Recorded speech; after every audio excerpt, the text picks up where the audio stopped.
Medina আক্রমণ করার জন্য আজকে আবু জেহেলের নেতৃত্বে তারা ধাবমান হয়েছে, তোমরা কি করবে?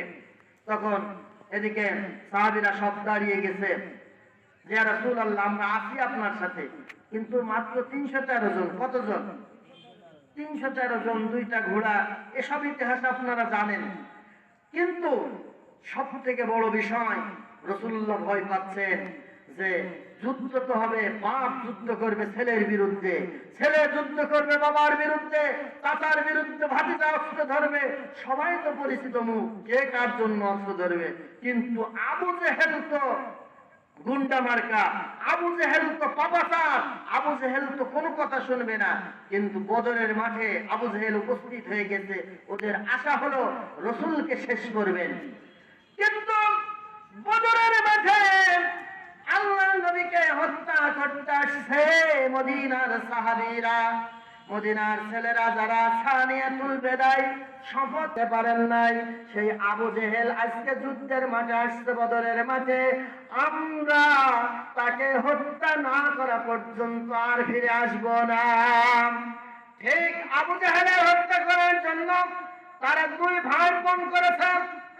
রাসূল যেহেতু মক্কায় থাকতে পারে নাই, ঠিক বদরের মাঠে এসে মাজার মুআব্বিস 2 ভাই আব্দুর রহমান ইবনে আউফকে বলছে, চাচা কই সেই পাপিষ্ঠ আবু জেহেলটা, কই দেখায় দেন। দূর থেকে দেখিয়ে দিয়েছে, ওই যে লাল ঘোড়ার উপরে। আর ছোট্ট মানুষ তো, তলোয়ারের আঘাত যখন করতে গেছে, তাদের ভিতর দিয়ে যে ঘোড়ার পায়ের প্রথম ভাগ কেটে আবু জেহেলের পা কেটে জমিনে লুটিয়ে পড়ছে। বলেন না সুবহানাল্লাহ। সম্মানিত হাজিরিন, জমিনে লুটানোর পরে ওর উপরে এলো বাতাড়িকো। এবার আব্দুল্লাহ ইবনে মাসউদ, মনে আছে কোরআন শোনানোর জন্য? আমি এই কথাটা শেষ করে আমার আলোচনা এখানে শেষ করব।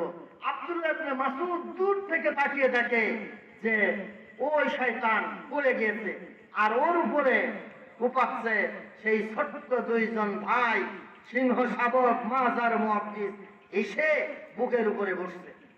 আব্দুল্লাহ ইবনে মাসউদ বুকের উপরে বসে যখন জবাই করবে, সেই সময় বলছে, এই কাল্লাটা একটু লম্বা করে কাট। আবু জেহেল কি বলছে? বলছে কাল্লাটা একটু লম্বা করে কাট। কারণ যে পাপিষ্ঠ মরার আগেও এমন কথা বলে যে ওর কথাই প্রমাণ করিয়ে নেয় আল্লাহ যে জাহান্নামের সর্দার। ঠিক কিনা বলেন? আব্দুল্লাহ ইবনে মাসউদ কাল্লাটা কেটে, যুদ্ধ যখন শেষ হয়ে গেছে, মনে করছে যে আল্লাহ রাসূলের কাছে যে দেখাবো আবু জেহেলকে আমি হত্যা করেছি। কারণ যুদ্ধের নিয়ম হলো সবার শেষে এক একটা খেতাব দেওয়া হয়, বীর শ্রেষ্ঠ দেওয়া হয়, বীর উত্তম দেওয়া হয়। ঠিক কিনা বলেন? কিন্তু আল্লাহ রাসূলের কাছে কাল্লা নিয়ে যাবে। আবু জেহেলের যখন চুল ধরছে এইভাবে উঁচু করছে, এমনি ছোট্ট মানুষ, বেড়ে মানুষ, হেনা মানুষ, উঁচু করছে, পারছে না। আব্দুল্লাহ ইবনে মাসউদের গায়ে ঘাম বেরিয়ে যাচ্ছে, চিন্তা করছে যে এ নাই মোয়াগা দিয়েছে, অমনি সোলার মতো উঁচু হয়ে গেছে। চিল্লায় বলেন সুবহানাল্লাহ। বদরের মাঠে শুধু বিজয় মিছিল চলছে। মুসলমানরা এত আনন্দিত যে প্রথম বিজয় মুসলমানদের। আল্লাহ বলছেন, লাকাদ নাসারাকুমুল্লাহু বিবদরিন ওয়া আনতুম আযিল্লাহ। রাসূল, তুমি দুর্বল ছিলে, তোমার সাহাবীরা দুর্বল ছিল, তাতে কি হয়েছে? আমি আল্লাহ তোমাদের সাথে আছি। বলেন না সুবহানাল্লাহ।